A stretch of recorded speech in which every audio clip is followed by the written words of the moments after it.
Alléluia. Donc notre thème de ce soir, c'est face à la mer Rouge. Face à la mer Rouge. Amen. Face à la mer Rouge. Donc c'est notre thème de ce soir. Que quelqu'un dise avec moi, face à la mer Rouge. Face à la mer Rouge. Parce que beaucoup de personnes arrivent dans des situations où ils sont face à des mers rouges. Face à des mers rouges où il n'y a aucune solution à gauche, aucune solution à droite. Ils sont comme piégés, ils sont comme en fait pris dans un enclos où ils n'ont pas de solution, ils ne savent pas ce qu'ils doivent faire. Et en même temps, il y a l'armée de Pharaon qui les poursuit. Amen. Et ce soir, nous allons parler de la foi. Nous allons parler de comment est-ce que le Seigneur nous fait sortir des situations calamiteuses, des situations pour lesquelles nous pensons qu'il n'y a aucune solution. Et nous allons voir que notre Dieu est au contrôle de toutes choses. Parce que dans la situation où tu es, dans ta situation que tu traverses, tu crois que Dieu n'est pas avec toi, mais j'aimerais te dire que le Seigneur est avec toi. Même si tu as l'impression qu'il y a les dangers, même si tu as l'impression qu'il y a des choses qui viennent sur toi, même si tu entends le bruit des chevaux de Pharaon, le Seigneur est avec toi. Que quelqu'un dise avec moi, le Seigneur est avec moi. Le Seigneur est avec moi. Ce soir, nous sommes dans un live, dans un enseignement prophétique. En même temps, je parle, je déclare des paroles, j'encourage, j'exhorte pour te motiver, pour t'exhorter, pour t'encourager au niveau de ta foi. Pour te dire, n'abandonne pas. N'abandonne pas parce que le Seigneur est avec toi. Le Seigneur est avec toi. N'abandonne jamais. N'abandonne jamais. Donc, notre premier texte que nous allons prendre, c'est dans Exode chapitre 12. Exode chapitre 12. Exode chapitre 12. Nous allons commencer par Exode chapitre 12. Nous allons prendre à partir du verset 37. Nous allons prendre à partir du verset 37. Alléluia, du verset 37. Exode chapitre 12 à partir du verset 37. Alléluia. Exode chapitre 12, le verset 37. Que dit la parole? Il dit: les enfants d'Israël partirent de Ramsès pour Sukkot, au nombre d'environ 600 000 hommes de pied, sans les enfants. Une multitude de gens de toute espèce montèrent avec eux. Ils avaient aussi des troupeaux considérables de brebis et des bœufs. Ils firent des gâteaux cuits sans levain, avec la pâte qu'ils avaient emportée d'Égypte et qui n'était pas levée, car ils avaient été chassés d'Égypte sans pouvoir tarder et sans prendre des provisions avec eux. Le séjour des enfants d'Israël en Égypte fut de 430 ans. Amen. Donc lorsque vous regardez le contexte, vous allez voir que les enfants d'Égypte sont restés en Israël et en Égypte pendant 430 ans. Les enfants d'Israël sont restés en Égypte pendant 430 ans. Ces 430 ans-là, c'était une période d'épreuve. C'était une période où le Seigneur les a envoyés exprès en Égypte. Parfois, tu es dans des situations où tu te dis, Seigneur, pourquoi ma situation a-t-elle duré? Pourquoi ma situation prend-elle de temps? Pourquoi ces choses arrivent dans ma vie? Mais lorsque vous allez regarder, il dit quoi, Moïse? Il dit, j'ai entendu les souffrances de mon peuple. J'ai entendu les douleurs de mon peuple. J'ai vu ce que leur faire souffrir leurs oppresseurs. Et je suis venu pour les délivrer. Je suis descendu pour les délivrer. Ce soir, je ne sais pas dans quelle situation est-ce que tu te trouves, mais je prie au nom puissant de Christ Jésus que le Seigneur descende pour te délivrer. Que le Seigneur se manifeste, pour te délivrer. Que le Seigneur se manifeste pour te délivrer au nom puissant de Christ Jésus. Peut-être que tu es dans une situation comme les enfants d'Égypte en Israël, et les enfants d'Israël en Égypte, oppressés, accablés par des douleurs, par des souffrances, par des oppressions. Mais je prie au nom puissant de Christ Jésus que le Seigneur te libère, que le Seigneur lui-même te libère. Alléluia. Que quelqu'un dise avec moi un amen. Oui, que quelqu'un dise avec moi un amen. Parce qu'il dit quoi? Quand vous prenez le verset, on dit ils partirent avec 600, ils avaient aussi des troupeaux et des bœufs considérables. Je prie au nom puissant de Christ Jésus que lorsque le Seigneur va te délivrer, tu sortes avec des choses considérables. Oui. Tu sortes avec des choses considérables. 430 ans de souffrance. Combien d'années est-ce que tu es resté dans le désert? Oui. La Bible dit le Seigneur a dit quoi des enfants d'Israël? Il dit, je connais les projets que j'ai formés pour vous. Dieu connaît les projets qu'il a formés pour toi. Dieu connaît les projets qu'il a formés pour toi. Il connaît les projets qu'il a formés pour toi. Il dit, ce sont des projets de bonheur, dit l'Éternel, et ce ne sont pas des projets de malheur. Peut-être que quand tu traverses ces situations, tu as l'impression que ce sont des projets de malheur. Non, la Bible dit que toute chose concourt au bien de ceux qui aiment Dieu. C'est Dieu qui a envoyé ses enfants en Égypte. Les enfants, ils pensaient que c'était pour les punir. Non, c'était pour un but. Dieu sait pourquoi il t'a envoyé là-bas. Dieu sait pourquoi il te fait traverser telle situation. Mais tu sortiras de ce désert au nom puissant de Christ Jésus. Je dis, tu sortiras de ce désert. Tu sortiras de ce pays au nom puissant de Christ Jésus. Alléluia. L'Égypte représente le monde. L'Égypte représente aussi le monde dans lequel le Seigneur vient nous faire sortir, le monde dans lequel nous sommes. Et le Seigneur, lorsqu'il vient à notre rencontre, lorsque nous rencontrons le Seigneur, lorsqu'il vient, il nous fait sortir. Alléluia. L'Égypte, c'est le nombre d'années que tu as duré dans le péché, lorsque tu ne connaissais pas Dieu, lorsque tu avais oublié Dieu. Parce que les enfants d'Israël, ils avaient tellement duré en Égypte qu'ils ont oublié Dieu. Ils ont oublié Dieu. Il y a des fois, tu as tellement duré dans certaines souffrances que tu as oublié Dieu. Tu as oublié que Dieu est puissant. Tu as oublié que Dieu est le pourvoyeur. Tu as oublié que c'est Jéhovah Jireh, Jéhovah Rapha, Jéhovah Nissi, Jéhovah Shabbaoth, Jéhovah Shalom. Tu as oublié ces choses. Je prie que le Seigneur puisse te rappeler qui il est au nom puissant de Christ Jésus. Que le Seigneur te rappelle qui il est. Pharaon ne voulait pas laisser partir son peuple et le peuple d'Israël. Pharaon ne voulait pas laisser, parce que pour Pharaon, c'était une main d'œuvre. C'était une main d'œuvre. Il utilisait les enfants d'Israël pour développer son pays. Il utilisait les enfants d'Israël pour développer ses intérêts. Il utilisait les enfants d'Israël pour développer ses rêves, ses ambitions. Je dis, tout pharaon dans ta vie qui veut t'utiliser pour développer sa vision, qui veut t'utiliser pour développer ses rêves, qui veut t'utiliser pour développer ses projets, je refuse cela dans ta vie au nom puissant de Christ Jésus. Tu entreras dans ta destinée. Tu n'es pas venu sur la terre pour que tu sois l'esclave de quelqu'un, l'esclave d'un pasteur, l'esclave d'un prophète, l'esclave d'un apôtre. Je refuse l'influence des pasteurs pharaons dans ta vie. Je refuse l'influence des prophètes apôtres, des prophètes pharaons dans ta vie, des apôtres pharaons dans ta vie. Oui, parce qu'il y a des apôtres pharaons, il y a des prophètes pharaons. Ce sont des gens qui sont dans ta vie et ils ne veulent pas que tu partes ailleurs. Tu es dans leurs églises et ils veulent que tu demeures tous les jours dans leurs églises. Tu n'as pas le droit de partir quelque part. Lorsque tu veux simplement aller faire un autre programme, ils ne veulent pas. Ils n'acceptent pas cela. Oui, ils font comme des tours de Babel. Ils ne veulent pas. Ils ne veulent pas. Comme si en fait vous êtes devenu leur propriété privée. Je refuse que tu sois la propriété privée d'un pasteur. Tu n'es pas la propriété privée d'un pasteur. Est-ce que je parle à quelqu'un ce soir? Je dis, tu n'es pas la propriété privée d'un pasteur. Tu n'es pas la propriété privée d'un prophète. Tu n'es pas la propriété privée d'un apôtre. Oui, ils sont devenus des pharaons, l'esprit de Pharaon. Pharaon voit ses projets, Pharaon voit ses ambitions. Mais l'Éternel a permis que tu sois à côté de cet homme. Cette parole est pour quelqu'un. L'Éternel a permis que tu sois à côté de cet homme, de cette femme pendant un moment. Mais le temps de la délivrance est arrivé. Ce soir, je vais t'annoncer le temps de ta délivrance. Je ne sais pas à qui cette parole est destinée. Mais je dis le temps maintenant pour toi d'entrer dans ta destinée. Le temps pour toi d'entrer dans ce pourquoi le Seigneur t'a envoyé sur cette terre est arrivé.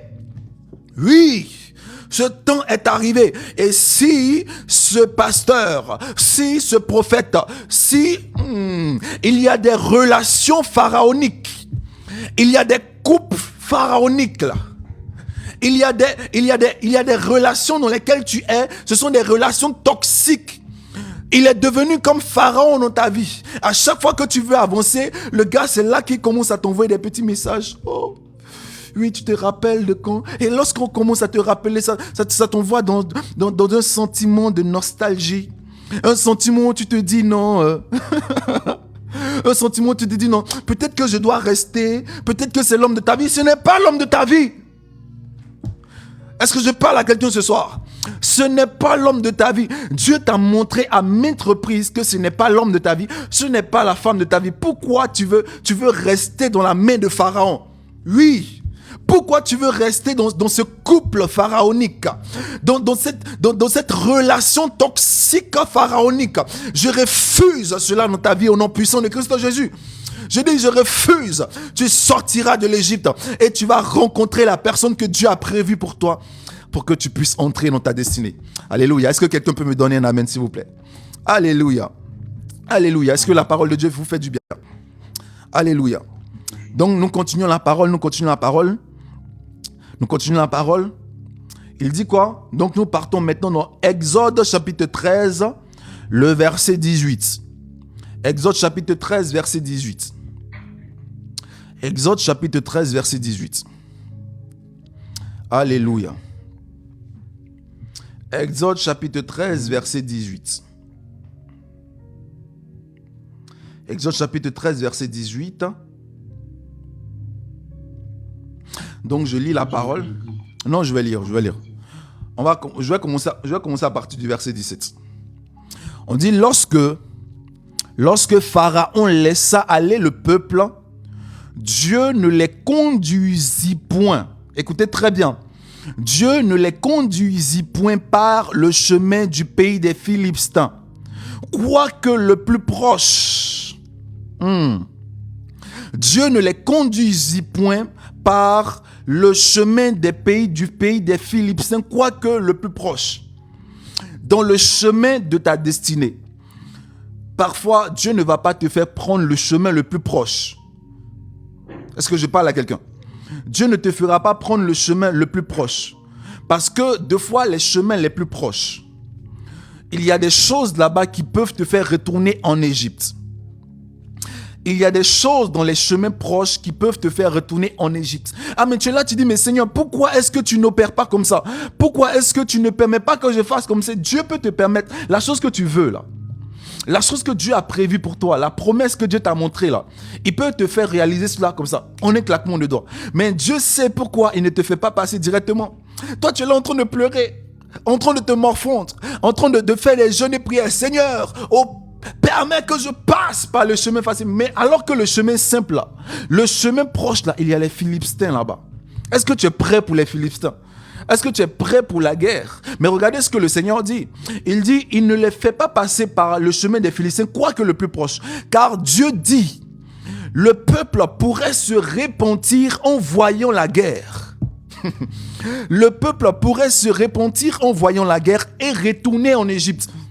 Il y a des chemins que le Seigneur t'a fait éviter. Parce qu'il y a des guerres là-bas que tu ne peux pas. Il y a des guerres que tu ne peux pas, que tu ne pourras pas tenir. Il y a des guerres spirituelles que tu ne peux pas tenir. Il y a des guerres qui demandent que tu aies développé un certain caractère, une certaine maturité spirituelle qui fait que si tu pars, tu ne pourras pas tenir. Tu vas retourner dans le monde. C'est pour cette raison que vous allez voir que dans certaines assemblées, il y a des gens, dès qu'ils deviennent chrétiens, on les prend et on les envoie dans les combats spirituels. On voit le feu, on combat les sorciers, combat ci, combat ça. Lorsque maintenant ces personnes se retrouvent à la maison et quand il y a la contre-attaque, lorsqu'il y a la contre-attaque, ces personnes ne peuvent pas résister, ces personnes retournent dans le monde. Est-ce que je parle à quelqu'un? Ces personnes ne résistent pas et ces personnes retournent dans le monde. Oui. Parce que le Seigneur veut vous faire passer par un chemin qui est long, mais un chemin qui est sûr. Donc même si aujourd'hui tu es dans le chemin long, ne t'inquiète pas. Dieu qui t'a fait sortir de Pharaon, qui t'a libéré de ton Pharaon, Dieu sait pourquoi il te fait passer par le chemin long.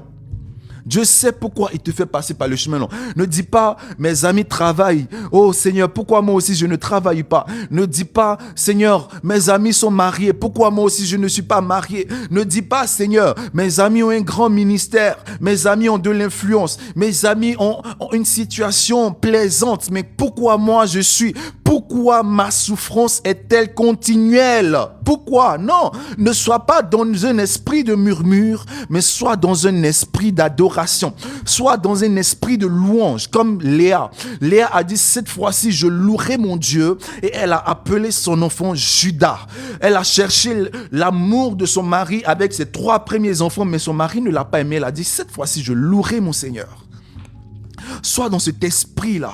Et lorsque tu es dans cet esprit-là, tu es en train de montrer aux anges, tu montres aux démons, tu montres au monde spirituel que peu importe les tempêtes, les vents, les situations qui se passent dans ta vie, rien ne pourra t'ébranler. Ta foi est inébranlable, ta foi est instoppable, ta foi est inarrêtable, ta foi est ancrée, rien ne peut t'arrêter. Tu as tes regards fixés sur le Seigneur Jésus, l'auteur et le consommateur de la foi.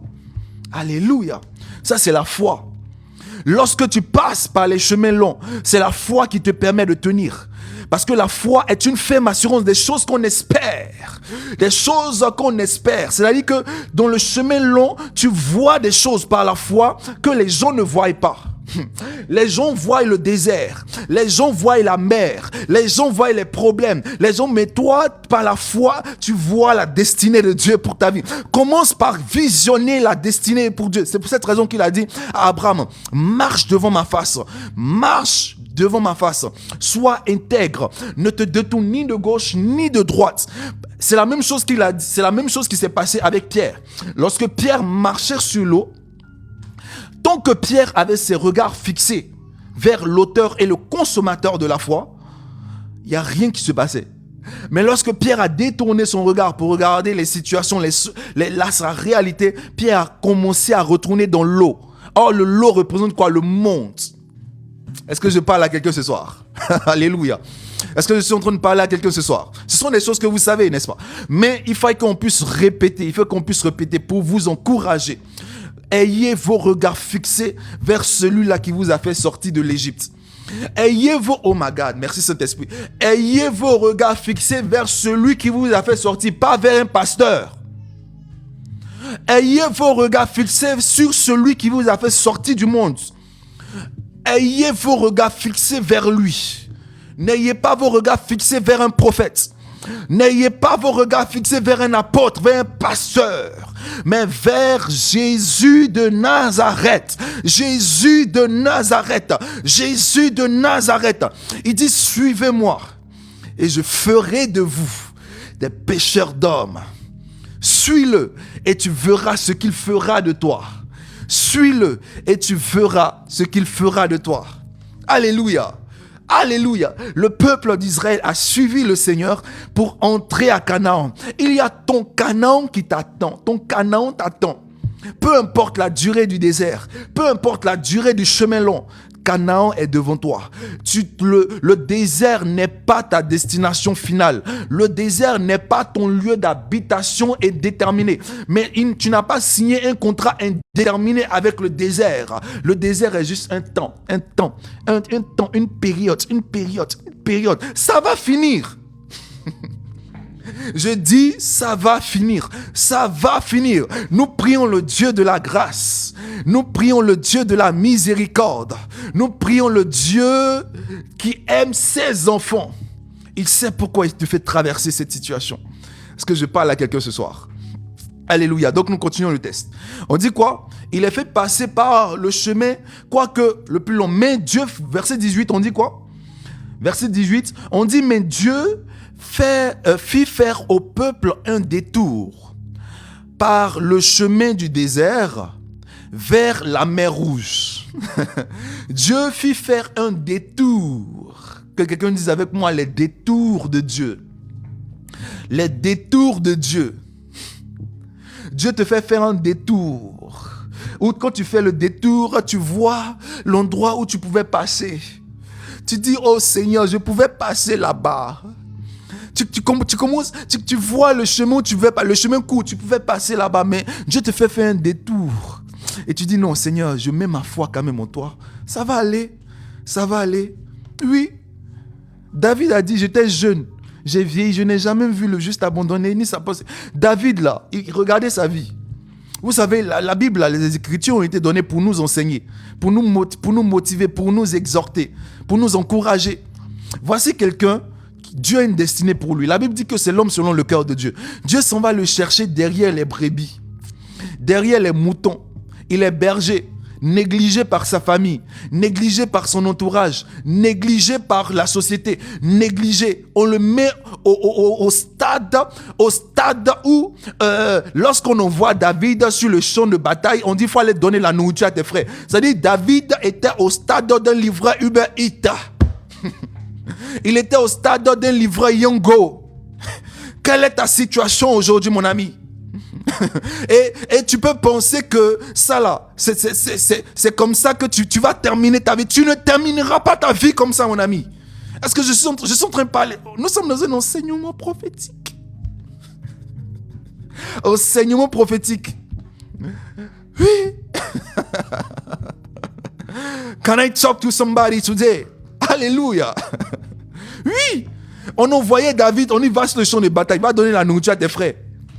Eux, ce sont les soldats, ce sont les généraux. C'est eux qui ont les honneurs. C'est eux qui ont les galons. C'est eux qui ont tout. Mais Dieu a vu David là où David se trouvait. Là où David se trouvait là. La Bible dit que c'est lui qui prend les choses folles de ce monde pour confondre les sages.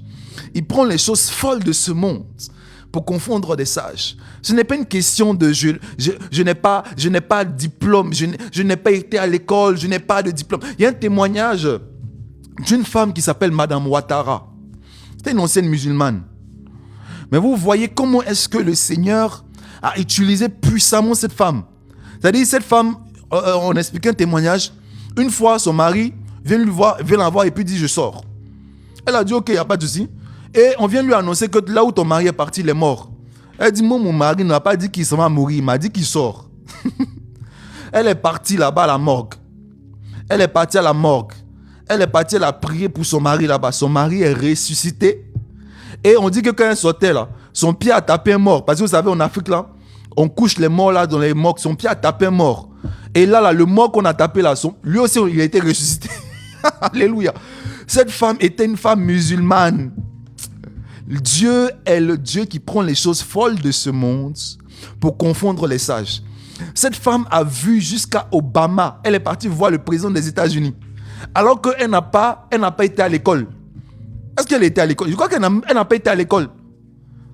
Quelqu'un qui ne comprend pas anglais. Elle a vu juste le président le plus puissant du monde. Pourquoi? Ça c'est Dieu, mon ami. C'est Dieu. Ça c'est Dieu. Dieu est capable de changer votre situation en un claquement de doigts. Mais pourquoi ne le fait-il pas? Parce qu'il a un projet pour vous. Parce qu'il a un plan pour vous. Est-ce que je parle à quelqu'un? Est-ce que je parle à quelqu'un? Ah, on dit qu'elle n'a pas vu Obama, c'est Obama qui l'a appelé. Ok. Elle n'a pas vu Obama, c'est Obama qui l'a appelé. Ok. Alléluia. Donc nous continuons le témoignage. Nous continuons la parole de Dieu. Donc Dieu les fait faire un détour par le pays d'Égypte. Et lorsqu'ils arrivent devant la mer Rouge, je cherche le texte. Si quelqu'un trouve le texte, dites-moi. Non, mais avant ça, nous allons prendre le chapitre 13 du verset 20. Exode chapitre 13 du verset 20. Exode chapitre 13 du verset 20. Exode chapitre 13, verset 20. Qu'est-ce qu'il dit? On dit, ils partirent de Sukkot et ils campèrent à Étam. Ils partirent de Sukkot et ils campèrent à Étam. Et qu'est-ce qui s'est passé? À l'extrémité du désert. Verset 21, l'Éternel allait devant eux, le jour dans une colonne de nuée pour les guider dans leur chemin. Et la nuit dans une colonne de feu pour les éclairer. Le jour dans une colonne de nuée et la nuit dans une colonne de feu. Alléluia. Regardez, hein. La colonne de nuée ne se retirait point devant eux, le peuple pendant le jour, ni la colonne de feu pendant la nuit. Que représente la colonne de nuée et la colonne de feu? Que représente la colonne de nuée et la colonne de feu? La colonne de nuée et la colonne de feu représentent le Saint-Esprit. Représente la présence de Dieu constamment avec vous. Perpétuellement avec vous. La Bible vous dit, n'ayez crainte, car celui qui habite en vous est plus fort que celui qui est au dehors. Est-ce que je peux... Oh, il y a colonne de feu qui est là. Si un démon veut s'aventurer, qui s'aventure? Le feu va le consumer. S'il veut s'aventurer, qui s'aventure? La colonne de nuée, le vent va le souffler. Ce n'est pas parce que tu vois que je suis dans le désert que tu vas penser que tu peux faire tout ce que tu veux de moi. Ce n'est pas parce que tu vois que je suis dans une situation où le Seigneur est en train de m'éprouver que tu vas penser que tu peux faire tout ce que tu veux de moi, mon ami. Peut-être que tu ne vois pas, mais la colonne de feu et la colonne de nuée. La colonne de feu et la colonne de nuée est là avec toi pour te diriger, pour te guider pendant le jour et pendant la nuit. Même si tu es dans le désert, Dieu est toujours avec toi. Ne doute plus jamais de cela. Dieu ne se trouve pas dans un bâtiment avec 4 murs. Dieu se trouve à l'intérieur de toi. En plus, regardez, le peuple d'Israël, Dieu était à l'extérieur d'eux. Il était avec eux. Mais toi, Dieu n'est pas avec toi. Dieu est en toi. Oh. Dieu est en toi, en toi. Et tu pars à gauche, il est là-bas. Tu pars à droite, il est là-bas. Tu pars devant, il est là-bas. Tu es derrière, il est là-bas. Il est partout avec toi. De quoi as-tu peur? Il dit, ne savez-vous pas que votre corps est le temple du Saint-Esprit et que Dieu habite à l'intérieur de vous? De quoi as-tu peur? Aujourd'hui, regardez, les faux prédicateurs sont venus vous faire croire que Dieu se trouve dans des bâtiments. La Bible dit quoi? Il dit, je n'habite pas dans des choses faites par la main des hommes. Ton église, là, ça a été fait par la main de qui? Par la main de Dieu? Ton bâtiment a été fait par la main de qui? Par la main de Dieu? Il dit, je n'habite pas dans des choses qui sont faites par la main des hommes. Mais Dieu habite dans quelque chose qu'il a fait lui-même. C'est-à-dire, c'est toi. Oh my God. Lorsque Dieu voulait créer les poissons, il a parlé à l'eau. Il dit que les eaux produisent. Lorsque Dieu voulait créer les animaux, il a parlé à la terre, que la terre produit. Lorsque Dieu voulait créer l'homme, il s'est parlé à lui-même. Il dit, créons l'homme. Dieu habite dans... Oh. Oui, Dieu habite en toi parce que tu es le temple parfait de Dieu. Tu es l'habitation parfaite de Dieu. Oui. Lorsque tu commences à comprendre ces choses-là, tu vas commencer à ta vie même où tu es là tous les jours en train de petit péché ici, petit péché là-bas, petit péché à gauche, petit péché. Les histoires de péché mignons là, tu vas commencer à abandonner ça. Parce que tu vas te dire, quand je vais faire les choses là, je vais faire ça avec le Saint-Esprit à l'intérieur de moi. Oui, tu fais ça avec le Saint-Esprit à l'intérieur de toi. Le Saint-Esprit à l'intérieur de toi et le Saint-Esprit est là, il est triste. Il est à l'intérieur de toi. C'est pour cette raison qu'il dit, n'attristez pas le Saint-Esprit. Il est à l'intérieur de toi. Tu crois qu'il te laisse? Il te laisse pas. Il te regarde. Et tu l'attristes. Alléluia.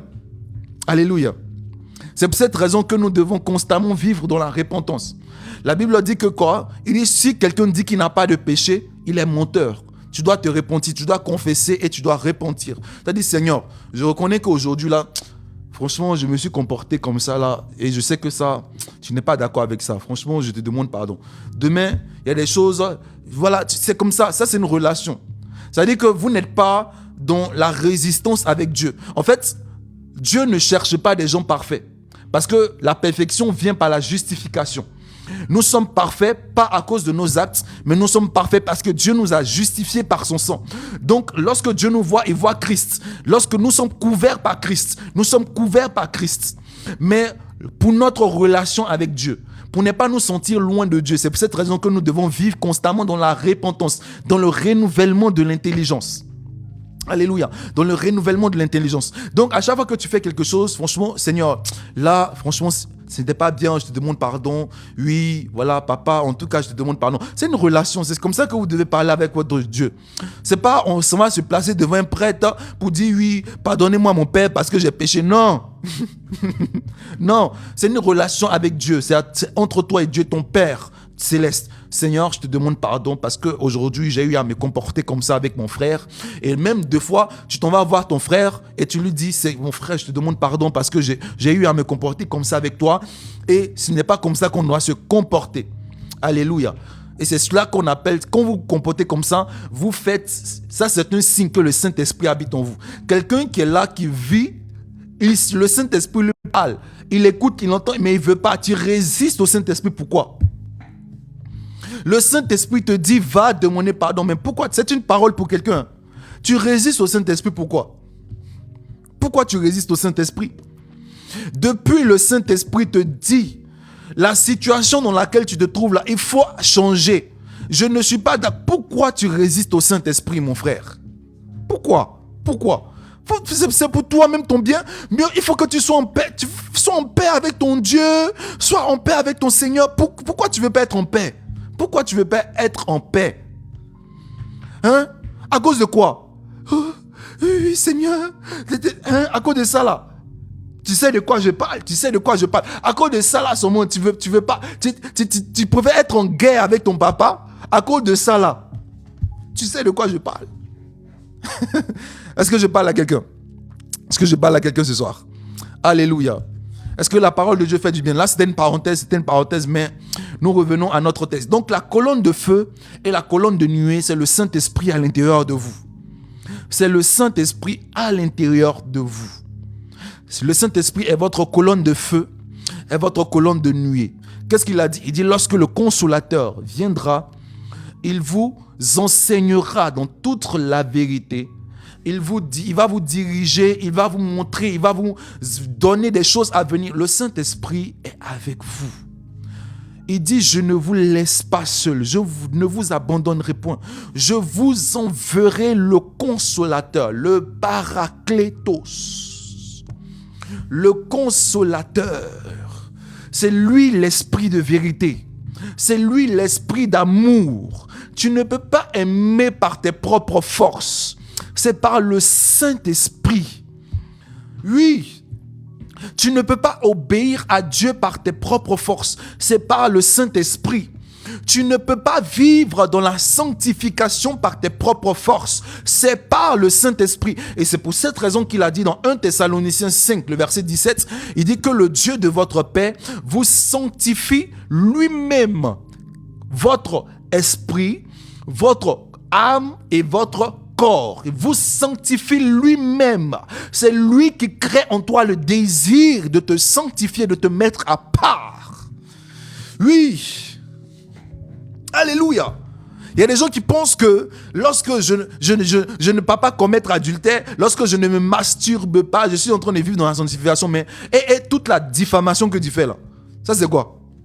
Tu es une personne calomniatrice. Toutes les calomnies que tu fais là, c'est quoi? Hein? Ça c'est quoi? La division que tu crées là dans les gens là, ça c'est quoi? C'est pas péché aussi, hein? Ça, c'est pas péché aussi. Ou maintenant, tu penses que pour aller au ciel, c'est parce que je suis vierge que... Oh my God. Voici une parole que j'aimerais donner à quelqu'un. Il y a des gens, il y a des filles dans l'église, parce que surtout les gens qui ont grandi à l'église, parce que elles ont vécu dans un certain cadre qui ont fait que vous n'avez pas eu certains péchés dans votre vie. Vous pensez que vous êtes mieux que les autres. Non, vous n'êtes pas mieux que quelqu'un. Hein? Dieu est parti prendre Rahab la prostituée. Rahab la prostituée. Et Dieu a pris cette femme-là, il l'a mis dans sa descendance. Oui, il l'a mis dans sa descendance. Rahab la prostituée. Il l'a mise dans sa descendance. Ce n'est pas une question de « Oh, je suis vierge ». Non, ce n'est pas parce que tu es vierge mais que tu vas avoir les mariages. Il y a des femmes là, ce sont des anciennes prostituées. Mais quand elles viennent à l'église, on les marie directement. Alléluia, on les marie directement. Est-ce que je parle à quelqu'un ce soir? Donc, l'apôtre Paul nous a dit quoi? Shalom frère Conseil. L'apôtre Paul nous a dit quoi? N'ayez pas une haute estime de vous-même. N'ayez pas trop une haute estime de vous-même. Ce n'est pas parce que Dieu t'a fait la grâce de ne pas être dans certaines choses que tu vas commencer à dire que non, telle personne est tout. Voilà, non. Vous croyez? Amen. Donc c'est tout cela, la relation avec le Saint-Esprit. La colonne de feu, la colonne de nuée. La colonne de feu et la colonne de nuée, c'est elle qui nous montre le chemin. Lorsqu'on parle du chemin, ce n'est pas forcément le chemin pour oui, mais aussi c'est le chemin, c'est ton comportement, c'est comment est-ce que tu dois te comporter. Comment est-ce que tu dois marcher? Comment est-ce que tu dois penser? Comment est-ce que tu dois réfléchir? Quelle décision est-ce que tu dois prendre? C'est ça la colonne de nuée, la colonne de feu. Oui, c'est la colonne de nuée, la colonne de feu. C'est ce que je parle. Le problème, c'est que les gens veulent aller trop vite. Alors que là, deux fois la colonne de nuée, la colonne de feu va te dire à gauche. Toi, tu vas dire non, à droite. Parce que tu veux aller trop vite. Mais vous savez quoi? Quand toi, tu pars à gauche, et la colonne de nuée, Dieu t'attend là-bas à droite, hein.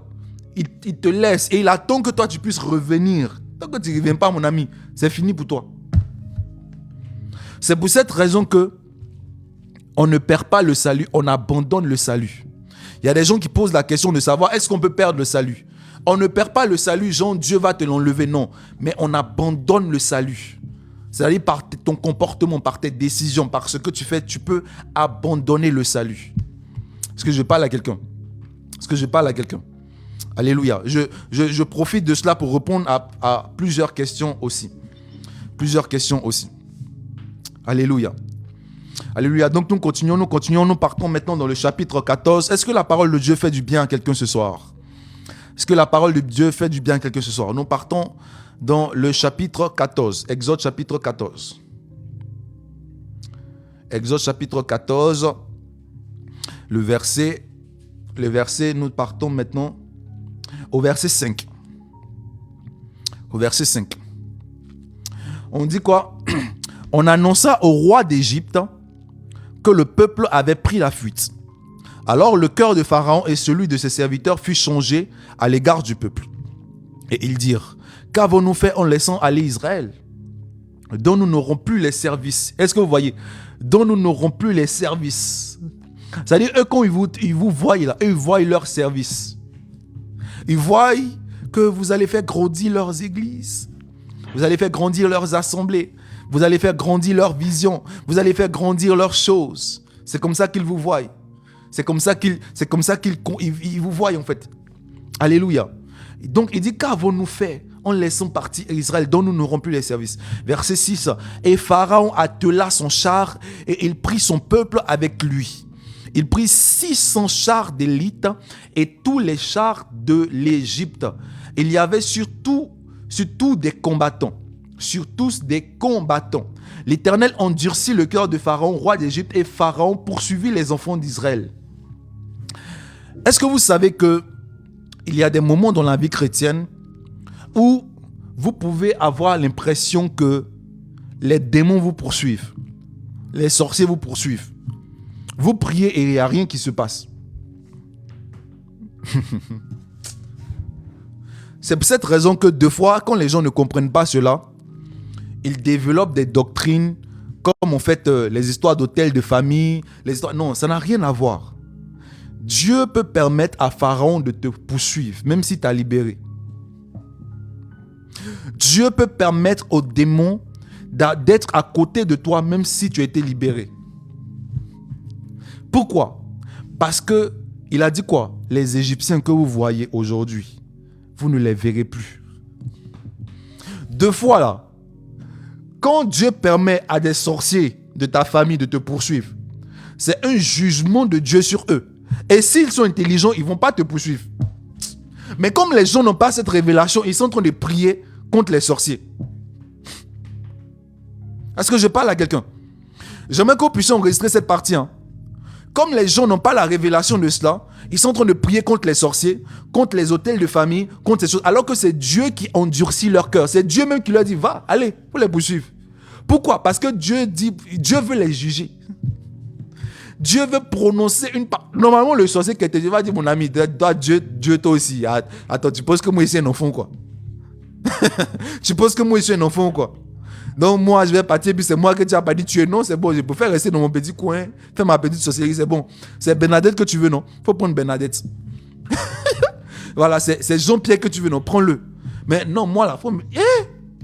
Mais comme ils ne sont pas intelligents, parce que leur cœur est endurci par la jalousie, par l'envie, par la sorcellerie, ils vont vous poursuivre. Mais c'est le jugement de Dieu sur eux comme ça.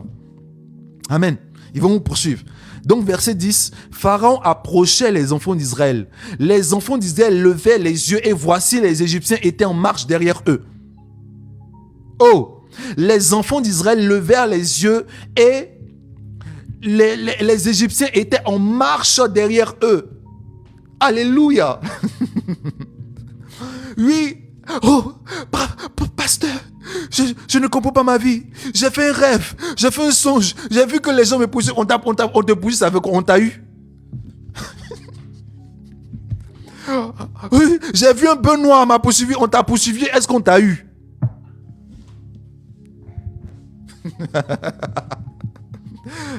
Est-ce que je parle à quelqu'un ce soir? Remarquez quelque chose. On vous poursuit, on vous attrape jamais. Pourquoi? Vous n'êtes jamais posé la question. On vous poursuit tous les jours, on ne vous attrape jamais. Pourquoi on ne vous attrape jamais? Vous allez comprendre pourquoi on ne vous attrape jamais. Mais pourquoi Dieu permet qu'on vous poursuive? Vous savez, Dieu est bizarre. Hein? Dieu est bizarre. Il permet que, c'est-à-dire que tu es là, toi tu as fini de prier. Deux fois même tu finis de jeûner. Tu finis de jeûner, non? Tu finis de prier. Et c'est là qu'on te poursuit. Aïe! Mais tu dis, mais je viens de là, je viens de l'église, j'ai jeûné, j'ai prié, j'ai donné ma dîme, j'ai donné mon offrande, j'ai fait tout, mais pourquoi on me poursuit? Oh, Dieu veut te montrer quelque chose. On va continuer le texte, vous allez voir. Donc, on dit quoi? Les enfants d'Israël levèrent les yeux et voici les Égyptiens étaient en marche derrière eux. Et les enfants d'Israël eurent une grande frayeur. Et si tu te réveilles de ton songe, maintenant, allô, prophète, ah non, c'est grave. Ah, je viens de faire un songe là. Non. Prophète, prie pour moi s'il te plaît. Prie pour moi s'il te plaît. Ça ne va pas, prie pour moi. Alléluia. Mais on t'a poussé, mais il faut dormir, ma soeur. Pourquoi tu es effrayé? Dors. Que quelqu'un écrive en commentaire, dors. Il faut dormir. Aïe, dors. Dors, je dis dors, ma soeur, il faut dormir. Il y a même 2 fois, non? Vous allez voir, vous allez remarquer. On vous poursuit. Et dès qu'on va vous attraper là, il y a comme quelqu'un qui apparaît dans le rêve et on ne vous attrape pas. Comme combien de personnes vous avez déjà vu cette situation? Quand on va vous attraper là, c'est-à-dire quand le gars il veut mettre la main sur vous dans le songe là, en même temps, il y a quelque chose qui se passe. Vous pensez que ça c'est un hasard? Vous appelez ça hasard? Vous appelez ça hasard? Dès qu'on va vous attraper, c'est là que vous vous réveillez. Vous appelez ça hasard. Dieu a envoyé son ange pour vous réveiller. Oh, réveille-toi. Toi, tu appelles ça. Tu dis, j'ai fait un cauchemar. Non, Dieu a envoyé son ange. Mais on va continuer le texte, vous allez voir. On dit quoi? Et les enfants d'Israël eurent une grande frayeur et crièrent à l'Éternel. Dieu va permettre souvent ces choses-là pour que tu puisses prier. Parce qu'il y a des gens qui n'aiment pas parler à Dieu. Des fois là, Dieu dit, attends, là, il y a longtemps que l'enfant là même a parlé. Hein. Attends, je vais envoyer un peu de feu dans ses fesses là, comme ça, il va se rappeler que j'existe. Il va se rappeler que j'existe. Amen. Parce que quand tout va bien dans ta vie, tu es là, tout va bien, tu es là en mode, oui, Dieu m'a béni. Oui, frère, j'ai un bon travail, j'ai une bonne situation, j'ai une bonne maison, j'ai tout. Tout va bien. Dieu, des fois, va permettre certaines choses-là. Pourquoi? Pour que tu puisses crier, pour que tu puisses parler, pour que tu puisses te rappeler que il faut que je puisse aller vers mon papa, là. Alléluia. Alléluia. Donc, on continue le texte. Verset 11. Ils dirent à Moïse, n'y avait-il pas des sépulcres en Égypte sans qu'il fût besoin de nous mener mourir au désert? que nous as-tu fait en nous laissant sortir d'Égypte? C'est dans cette période où tu commences maintenant à douter. Tu commences à dire, ah Seigneur, attends. Avant moi, j'étais païen. Ma vie était tranquille. Mais pourquoi maintenant que je suis devenu chrétien là? C'est là que, en fait, c'est comme si ils se sont tous levés contre moi. Il fallait me laisser tranquille là-bas. Pourquoi c'est maintenant que ça commence, ça vient dans ma vie? Pourquoi? Amen. Est-ce que tu ne peux pas me laisser tranquille là-bas? J'avais ma petite situation. Je ne connaissais pas. Je vivais tranquille. J'étais un chrétien normal, tranquille. Et il n'y avait pas les grandes choses qui se passaient. Mais maintenant que j'ai commencé ça, j'ai commencé telle chose là, les attaques viennent sur moi, les problèmes viennent sur moi, l'adversité vient sur moi. Hein, Seigneur? Et là, tu commences à douter. Mais quand tu es dans cette situation, ne doute pas. Et l'attitude de Moïse. Ce qui est grave, hein? Vous pensez que Moïse lui-même, il savait ce que le Dieu allait faire? Moïse ne savait pas. Deux fois là, écoutez, c'est pas. Vous appelez le pasteur, vous croyez que le pasteur lui-même, il ne sait pas. Mais il ne veut pas vous dire, il fait genre, oui, tu sais, ma fille, ça va aller, t'inquiète pas. Pourtant, lui-même, ça chauffe, mon ami, il doute. Oui, il y a des situations, toi-même, tu es là, tu dis, Dieu, ça là, c'est comment? Oui, mais comme il faut que je puisse garder certaines apparences, oui, parce que c'est ça. Mon père dans le ministère, mon père dans la foi, il m'a dit, il faut jamais montrer que tu as des faiblesses. Il dit, il faut jamais montrer aux gens que tu as les faiblesses. Jamais. Il dit même quand ça chauffe, il faut toujours rester digne. Oui. Même deux fois, il dit quand tu es malade, tu dois dire oui. Dieu me met à l'épreuve. Il dit, tu dois changer ton langage. Il dit, oui, frère, Dieu me met à l'épreuve. ou bien tu dois parler comme pour. Il dit, Dieu a permis un ange de Satan d'attaquer ma chair. Est-ce que vous voyez un tout petit peu? Ou un tout petit peu? Mais bon, ça c'est pour faire style. Mais sinon, des fois, vous criez au pasteur, vous criez au prophète. Les gars, eux-mêmes, ils ne savent pas ce qu'on doit faire. Parce que c'est Dieu seul qui a la solution. Dieu seul qui a la solution. Alors, donc, en fait, le verset 12, il dit quoi? N'est-ce pas là ce que nous te disons en Égypte? Laisse-nous servir les Égyptiens, car nous aimons mieux servir les Égyptiens que de mourir au désert. Vous savez, quand vous avez longtemps duré dans l'esclavage, vous avez longtemps duré dans l'esclavage mental, dans l'esclavage psychologico-pastoral. Des fois, vous n'arrivez pas à imaginer votre vie en dehors de cette situation-là. En fait, vous avez tellement été longtemps esclave que en fait, pour vous, la liberté est devenue quelque chose de bizarre. Quand moi, je viens dire aux gens que la dîme n'existe pas dans la nouvelle alliance, que les gens n'ont pas besoin de dîme pour que Dieu les bénisse, que Dieu nous a bénis de toutes sortes de bénédictions spirituelles dans les lieux célestes. Les gens, ils ne savent pas qu'ils ne veulent pas, mais en fait, ils ont tellement duré dans l'esclavage, ils sont tellement traumatisés que pour eux, c'est difficile à croire en fait. C'est difficile à croire. Donc, il préfère dire, mon ami, laisse-nous payer notre dîme. Et puis, il ne faut pas nous embrouiller. Voilà, laisse-nous dans notre système. Il ne faut pas nous fatiguer, en fait. Est-ce que je parle à quelqu'un ce soir? Laisse-nous là comme on est là, voilà. On est avec nos pasteurs. Faut nous laisser. Ton histoire, tu veux nous envoyer, on ne maîtrise pas ça. Laisse-nous là, comme ça, en fait. Parce que quand tu as duré dans l'esclavage, vous savez, il y a une expérience que les gens ont fait avec un oiseau. On l'a laissé longtemps dans une cage. On a laissé l'oiseau là longtemps dans une cage. Et à un moment donné, on a libéré l'oiseau. Mais vous savez, on a dit à l'oiseau qu'il faut s'envoler. Mais quand l'oiseau s'envole, lorsqu'il arrive au stade où la cage le bloquait là, il descend. Il n'y a plus de cage. Hein. Mais lorsqu'il arrive à la partie où la cage là se trouve, il descend. Pourquoi? Parce que maintenant la prison n'est plus physique. La prison est devenue spirituelle. La prison est devenue spirituelle. Et c'est pour cette raison que Dieu vous fait passer par le désert. C'est pour vous délivrer de la prison spirituelle. Oh. On peut te libérer de l'Égypte physiquement, mais est-ce qu'on t'a libéré de l'Égypte spirituellement? On t'a libéré physiquement, mais est-ce qu'on t'a libéré spirituellement? Le désert est l'endroit où le Seigneur nous envoie pour nous libérer spirituellement. Parce que tu es habitué au Dieu de l'Égypte. Tu es habitué aux techniques de l'Égypte. Regardez Moïse lui-même. Il était habitué aux techniques de l'Égypte.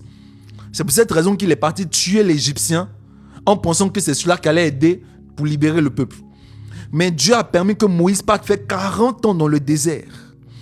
Lorsqu'il est parti se délivrer de toutes ces techniques égyptiennes-là, là-bas, maintenant, Dieu l'a rencontré. Dieu dit, mon ami, ce n'est pas l'Égypte, les techniques égyptiennes qui vont libérer mon peuple. C'est moi qui vais libérer mon peuple. C'est moi qui vais libérer. Dieu permet le désert pour vous émonder, pour enlever l'amour du monde en vous. Émonder, c'est enlever l'amour du monde en nous. On n'est pas encore arrivé à la mer Rouge. Est-ce que vous voyez? Oui.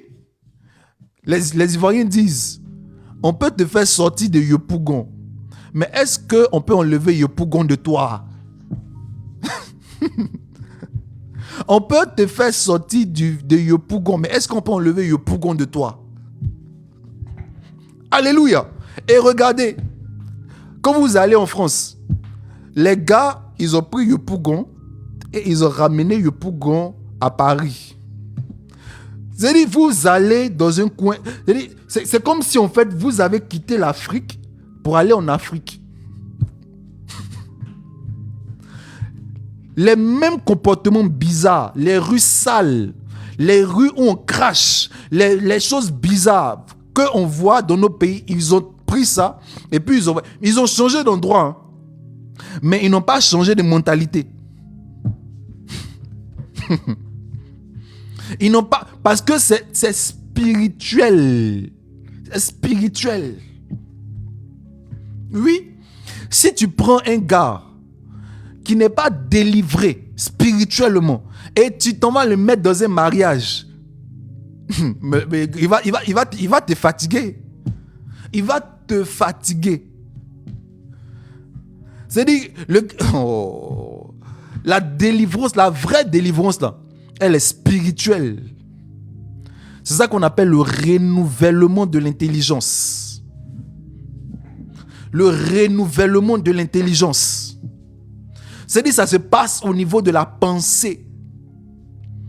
Beaucoup de gens vivent dans des situations où ils se disent que je suis maudit. Ce n'est pas que tu es maudit. C'est juste que ta pensée te dit que tu es maudit.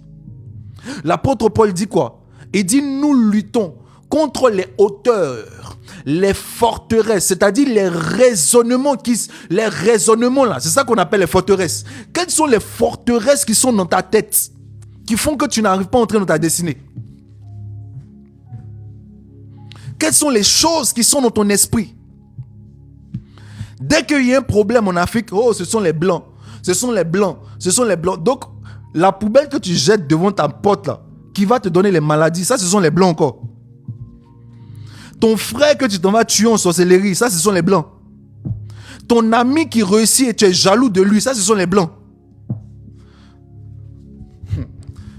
Vous connaîtrez la vérité et la vérité vous affranchira. Oui. Les blancs, ils ne peuvent agir que dans un endroit où on leur donne la possibilité d'agir. Bon, quand je parle de blancs, excusez-moi, c'est pas que tous les blancs sont mauvais. Je parle d'une certaine oligarchie. Parce que, voilà, je parle d'une certaine oligarchie qui veut utiliser en fait la stupidité de beaucoup pour pouvoir manipuler beaucoup de personnes. Je ne parle pas de tout le monde. Amen. Amen. C'est une question de mentalité. C'est pour cette raison que Dieu nous fait passer par le désert. Pour cette raison que Dieu te fait passer par le désert. Il a dit quoi dans Osée? Osée, c'est Osée 2, non?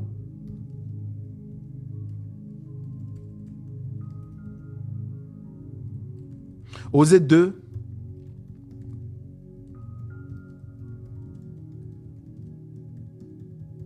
Est-ce que la parole de Dieu vous fait du bien? C'est Osée 2, verset 14. Osée 2, verset 14. Est-ce que la parole de Dieu vous fait du bien?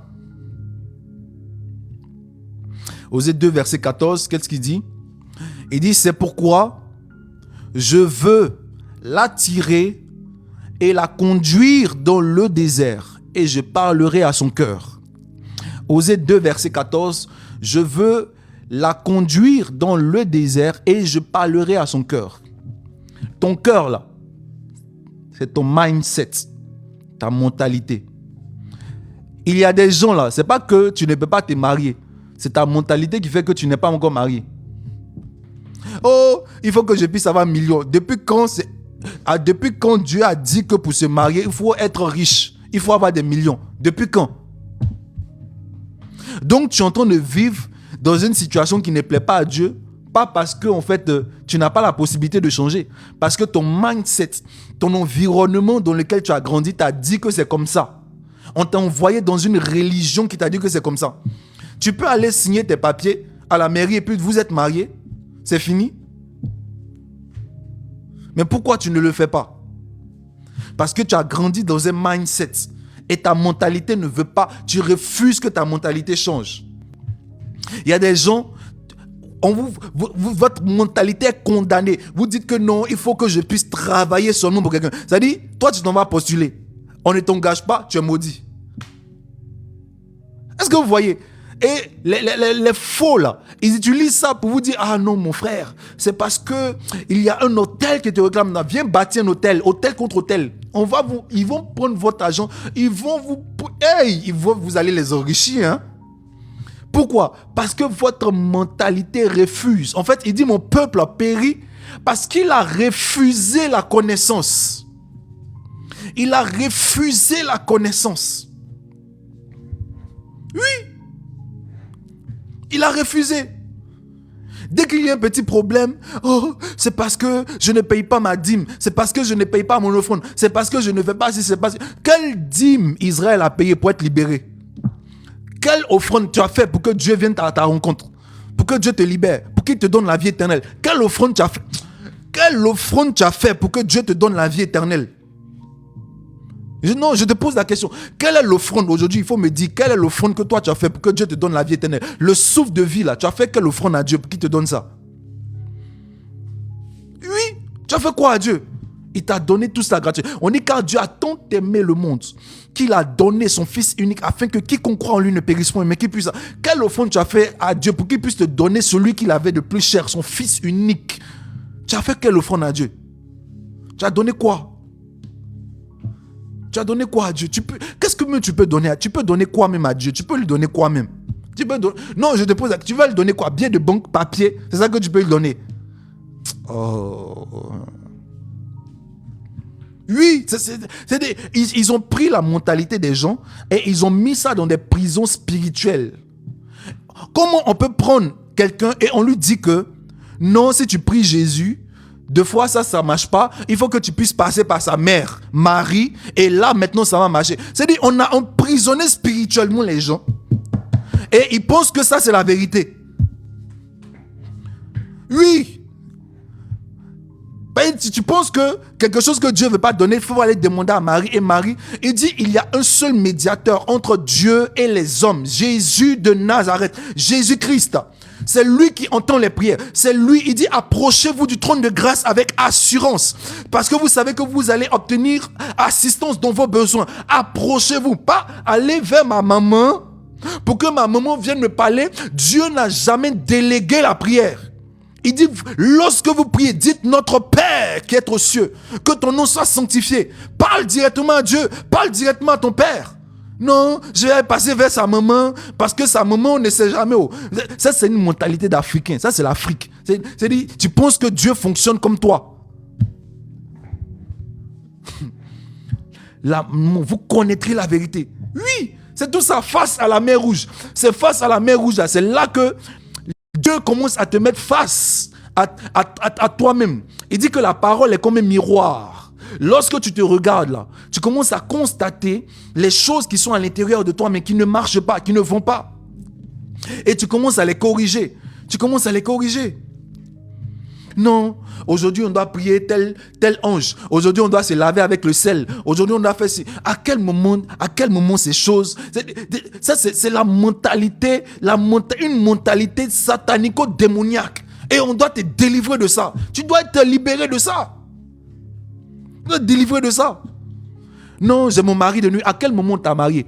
À quel moment vous avez fait la fête là où on t'a marié? Faut me dire, à quel moment?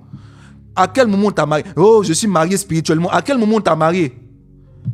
À quel moment t'as marié? Et voici un langage que tout le monde dit. Non, mari de nuit, c'est ton mari. Il t'a marié. Il t'a marié de... Merci beaucoup, sœur. Il a payé la dot quand? Il a payé ça. C'est parce que tu l'appelles ton mari là. C'est pour ça qu'il est toujours là. Appelle le démon. Tu vois, il va partir. Appelle le démon. Quand tu l'appelles ton mari et puis tu veux qu'il parte, c'est ton mari? C'est ta femme? Comment ça l'a? Tu dis démon impur. Au nom puissant de Christ Jésus, j'appartiens au Seigneur Christ, au Seigneur Jésus-Christ. La Bible dit qu'il m'a scellé. Je suis scellé. Je ne t'appartiens pas. À partir d'aujourd'hui, tu dégages de ma vie et tu ne viens plus jamais. Toi, tu l'appelles ton mari. Tu l'appelles ton mari. Faites cette prière que je te dit là. Faut faire. À la croix, il a condamné l'acte dont les ordonnances me condamnaient. Il a cloué, il a livré en spectacle les autorités, les dominations, les principautés. Il a triomphé d'elles à la croix et les a livrées en spectacle. Il les a vaincus par le sang de l'agneau et par la parole de leur témoignage. Alléluia. Par le sang de l'agneau et par la parole de leur témoignage. Ah, c'est la parole de Dieu. Voici les miracles qui accompagneront ceux qui auront cru. En mon nom, ils imposeront les mains aux malades et les malades seront guéris. Ils chasseront des démons. Ils ressusciteront. Oui. Voici, je vous ai donné le pouvoir de marcher sur les serpents, sur les scorpions et sur toute la puissance de l'ennemi. Et rien ne pourra vous nuire. Toi, tu appelles les démons. Quand on dit qu'on t'a donné le pouvoir de marcher sur lui, toi, tu l'appelles ton mari. Et puis tu cherches les pasteurs. Les pasteurs n'ont qu'à faire quoi? Quelqu'un que tu appelles ton mari. Amen. Amen. Est-ce que la parole de Dieu est en train de changer l'esprit de quelqu'un ce soir? Alléluia. Donc nous continuons le texte. Nous avons presque fini. Et puis nous allons prier. Nous avons presque fini et nous allons prier. Pharaon, verset 10. Pharaon, donc nous sommes dans Exode chapitre 14, verset 10. Pharaon approchait. Les enfants d'Israël levèrent les yeux et voici les Égyptiens étaient en marche. Ah, on a déjà lu ça. Donc c'est le verset 15. L'Éternel dit à Moïse, pourquoi ces cris? Parle aux enfants d'Israël et qu'ils marchent. Toi, lève ta verge et tends ta main sur la mer. Fends-la et les enfants d'Israël entreront au milieu de la mer à sec. Voici, je vais endurcir le cœur des Égyptiens pour qu'ils y entrent après eux. Et Pharaon et toute son armée, ses chars et ses cavaliers feront éclater ma gloire. Feront éclater ma gloire. Dieu permet certaines choses dans ta vie pour que son nom soit glorifié. Pour que son nom soit glorifié. Pour que lui seul, son nom soit glorifié. Ils feront éclater ma gloire. Il y a des situations, tu dis, Seigneur, fais ça. C'est lui qui dit, il dit quoi? Est-ce que vous avez vu Moïse prier? Est-ce que vous avez vu Moïse crier? Moïse était calme. Parce que dans la tête de Moïse, là, Dieu ne peut pas m'envoyer ici s'il n'a pas de plan. Moïse ne savait pas. Hein. C'est ça qu'on appelle la foi.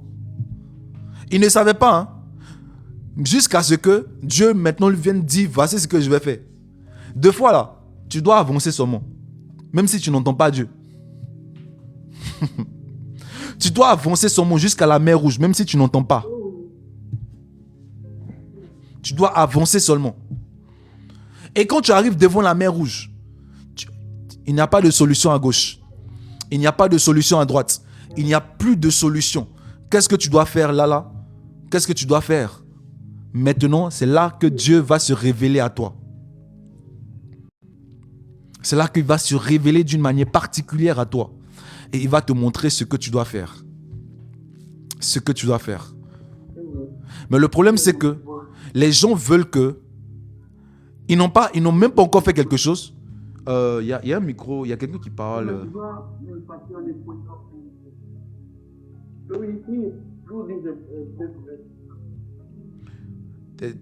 Juste 2 secondes. Ok, voilà. Alors, alléluia. Alléluia. Donc, nous continuons le texte. Nous continuons. Donc, il dit quoi? Les Égyptiens ont fait éclater ma gloire. Verset 19. Verset 19. On dit l'ange de Dieu qui allait devant le camp d'Israël. Écoutez très bien.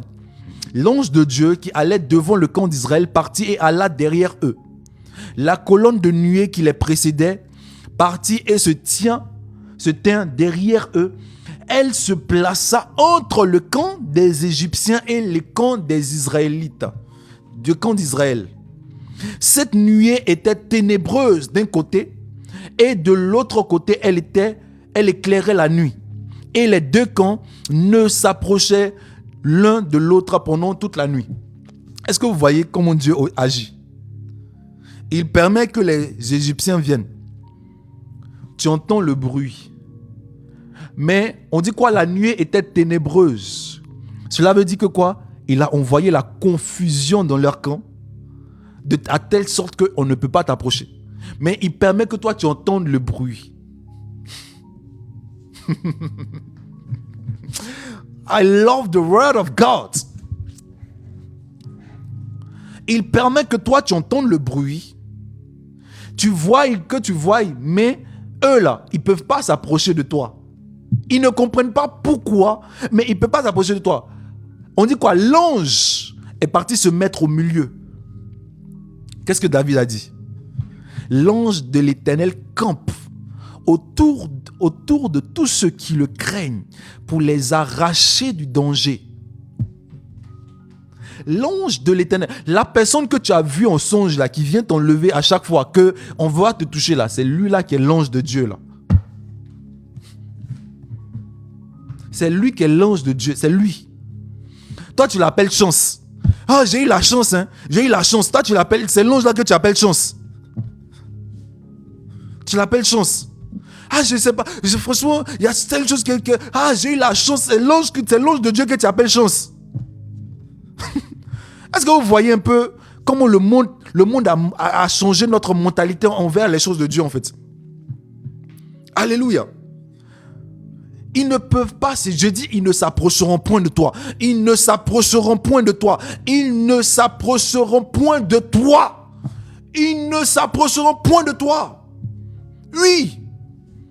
Depuis que tu es né, aujourd'hui, tu es né, tu étais bébé, tu ne priais pas. Tu étais petit, tu ne priais pas. Tu n'étais même pas chrétien. Ils n'ont pas pu te toucher. Pourquoi? Et puis c'est maintenant que tu es devenu chrétien. Tu connais la parole de Dieu. Ils vont pouvoir s'approcher de toi. Je refuse cela au nom puissant de Christ Jésus. J'ai dit, je refuse cela au nom puissant de Christ Jésus. Ils ne s'approcheront point de toi. Oui. Lorsque vous lisez Nombre 23, 23, prenez Nombre 23, 23. Nombre chapitre 23, verset 23. Nombre chapitre 23, verset 23. Nombre chapitre 23, verset 23.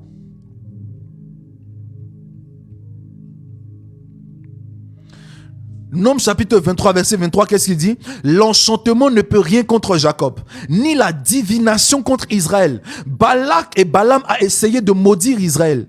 Il a bâti des autels. La Bible dit qu'il a bâti 7 autels pour maudire Israël. Il a tout fait, mon ami. Jusqu'à l'ange de Dieu a menacé. Il dit, mon ami, tu continues, je vais te tuer. L'ange lui a dit, tu continues, je te tue. Oui. Il a essayé. L'enchantement ne peut rien contre Jacob, ni la divination. Et vous dites que la sorcellerie peut tuer un enfant de Dieu. Ce sont des mensonges de toi qui viennent tout droit des tréfonds du séjour des morts. À partir d'aujourd'hui, enfant de Dieu, n'accepte plus ce mensonge qu'il vienne d'un pasteur. N'accepte plus ce mensonge. Ils ne peuvent rien te faire. Ils ne peuvent rien te faire. Ils n'ont aucune puissance. Moi, je dis, ils n'ont aucune puissance. Et s'ils continuent, ils meurent. Oui. Moi, j'ai vécu ça. C'est quoi? Il y a un moment de ma vie où j'essayais de combattre. Mon ami, un moment, j'étais fatigué, j'ai arrêté. Deux fois, même, je fais songe. Et je vois que quand ils essaient de venir vers moi, bam, je vois quelque chose tomber sur eux, comme ça, bam, bâtiment tombe sur eux. Quelque temps plus tard, ma mère m'appelle, on dit que hey, la femme, là, elle est couchée à l'hôpital. Hein. Elle est couchée à l'hôpital. Oui. Les Égyptiens que vous verrez aujourd'hui, vous ne les verrez plus. Vous avez peur de quoi?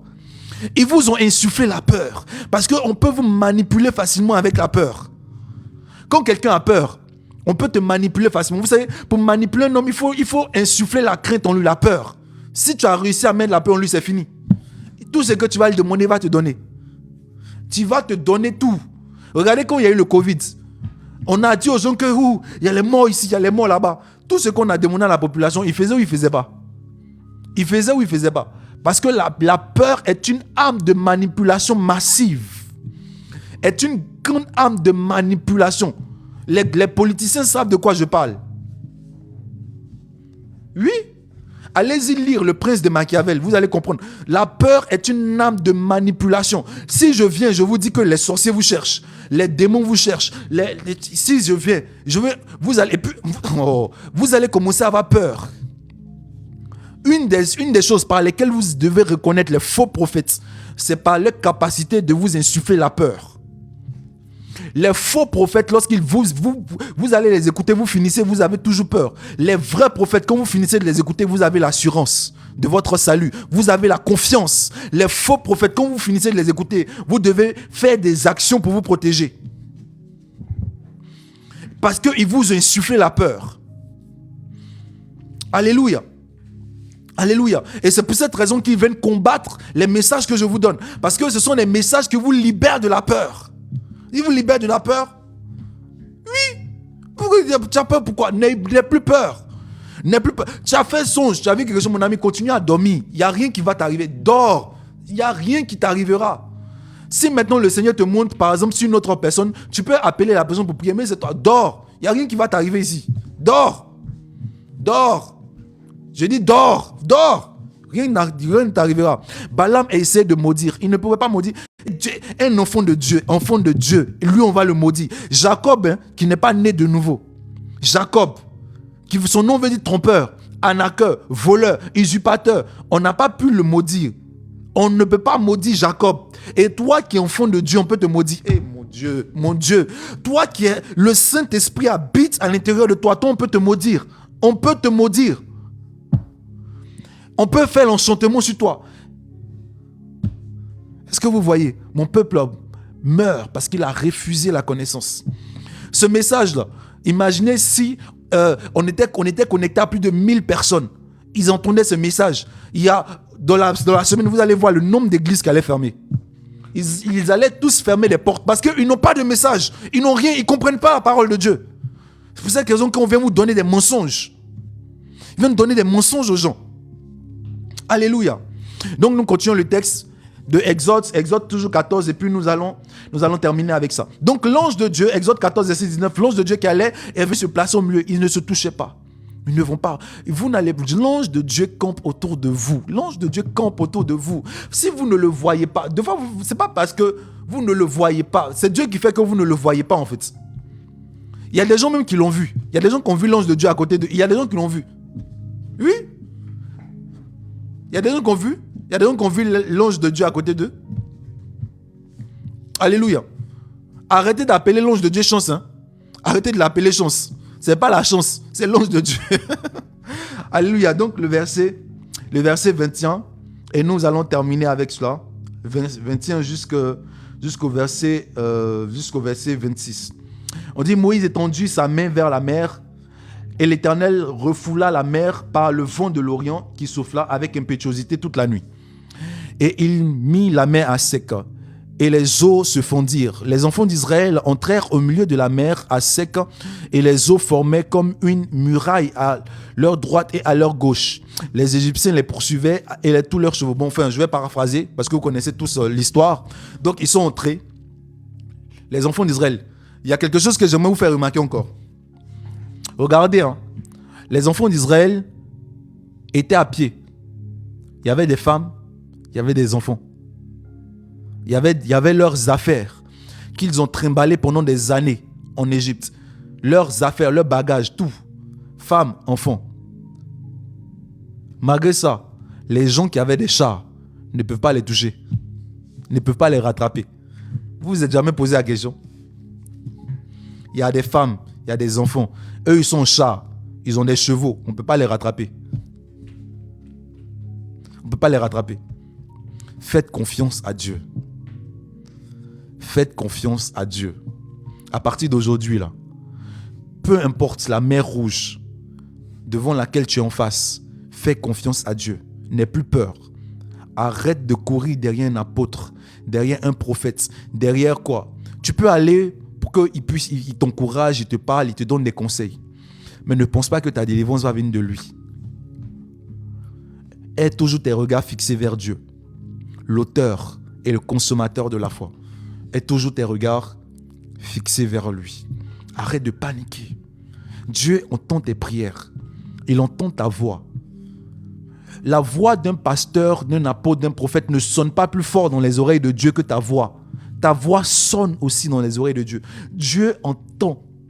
Ce n'est pas parce que c'est un serviteur que sa voix sonne plus devant le trône de Dieu que ta voix. Ta voix porte aussi. Tu es son enfant, tu n'es pas son enfant. Ta voix porte aussi. De quoi as-tu peur? De quoi as-tu peur? Dans ces situations est la foi. La foi vient de ce qu'on entend. Et ce qu'on entend vient de la parole de Dieu. Moïse n'avait aucune solution. Mais lorsqu'il a entendu la parole de Dieu qui lui a dit, va. Scientifiquement, cela est impossible. Une mer ne peut pas se séparer en deux. Aujourd'hui, la science combat ce message. Mais nous prions le Dieu créateur du ciel et de la terre. Nous prions le Dieu de l'impossible. Nous prions le Dieu qui appelle les choses à l'existence. Les choses qui n'existent pas. Nous prions le Dieu qui appelle les choses pas comme elles sont. Cet homme qui s'appelle Abraham était dans une incapacité scientifique de produire un enfant. Cette femme qui s'appelle Sarah était dans l'incapacité scientifique de produire un enfant. Mais elle a accouché. La promesse est venue. Car c'est une prophétie dont le temps est fixé. Si elle tarde, attends-la. Car elle s'accomplira. Le temps est fixé. Dieu a fixé cela. Dieu a fixé cela. Elle s'accomplira. Elle s'accomplira. Garde la foi. Garde la foi.